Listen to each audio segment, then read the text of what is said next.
उसके बाद बहुत ऑप्शंस होते हैं वो करने। तो पहला ऑप्शन जो है उसमें बहुत इंपॉर्टेंट पॉइंट जो है वो ये है कि बैचलर ऑफ फार्मेसी कर सकते हैं, बी फार्मा। वो यूजर वो 4 ईयर्स का होता है और उसकी average salary 3 to 8 lakh per annum रहती है।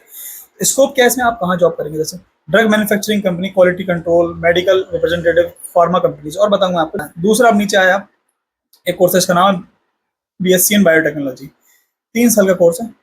सैलरी लगभग इतनी रहती है, तो ऐसा नहीं एग्जैक्ट इतना ही रहता है, डिपेंड भी करती है कि आप कहाँ से किए हुए हैं। और दूसरी चीज़ ये रहती है कि ये इसके बीच का फिगर है, इस बीच में मिलती है, ऐसा नहीं है कि 10 लाख रुपए मिल ही जाएगी अब आपको, ठीक है। तो काम कहाँ है इसमें, कहाँ जॉब्स होती है इसमें, genetic engineering, pharmaceutical companies and research, agriculture, biotech companies में होती है। उसके बाद आता है BSc नर्सिंग। ये बहुत इंटरेस्टिंग चीज़ है। आप नर्सिंग का कोर्स कर रहे हैं, 4 साल का होता है ये कोर्स, 3 से 7 लाख रुपए इंडिया में मिलते हैं। इस बीच में आपको मिलना शुरू हो जाएगी आपकी जॉब में। लेकिन अगर आप बाहर चले जाते हैं इंडिया से अब्रॉड में, तो बहुत अच्छी सैलरी मिलती है यहाँ पे। तो इसमें काम कहाँ होता है, hospital, military, nursing, private health care, ठीक है। फिर आता है बैचलर इन फिजियोथेरेपी, वही बदन के दर्द जो दूर करने वाले डॉक्टर होते हैं वही। तो 4.5 साल का कोर्स होता है लगभग, इनमें 3 से 6 लाख रुपए अगर आप जॉब कर रहे हैं, वरना आप पर्सनल क्लिनिक भी कर सकते हैं, लेकिन उसके लिए एक्सपीरियंस रहता है, कहीं ना कहीं तो आप एक्सपीरियंस लोगे।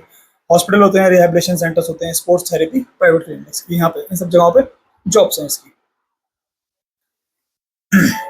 फिर है BSc इन फूड टेक्नोलॉजी, ड्यूरेशन कितनी है, 3 ईयर्स, वही सैलरी 4 to 8 रहती है इसमें।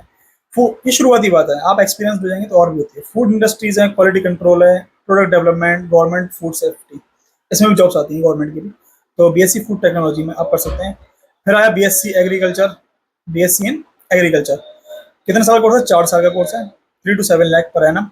गवर्नमेंट जॉब्स होती हैं जो सिर्फ एग्रीकल्चर स्पेसिफिक होती हैं, सीड कंपनीज, फर्टिलाइजर्स, इनमें। फिर आता है कि रेडियोलॉजिस्ट, इमेजिंग टेक्नोलॉजी, रेडियोलॉजिस्ट होते हैं वो अल्ट्रासाउंड वगैरह, एक्सरे वगैरह जो होते हैं वो सब रेडियोलॉजिस्ट ही होते हैं। BSc माइक्रोबायोलॉजी कर सकते हैं, BSc इन फॉरेंसिक साइंस कर सकते हैं। फिर है BSc इन एनवायरमेंटल स्टडीज में कर सकते हैं।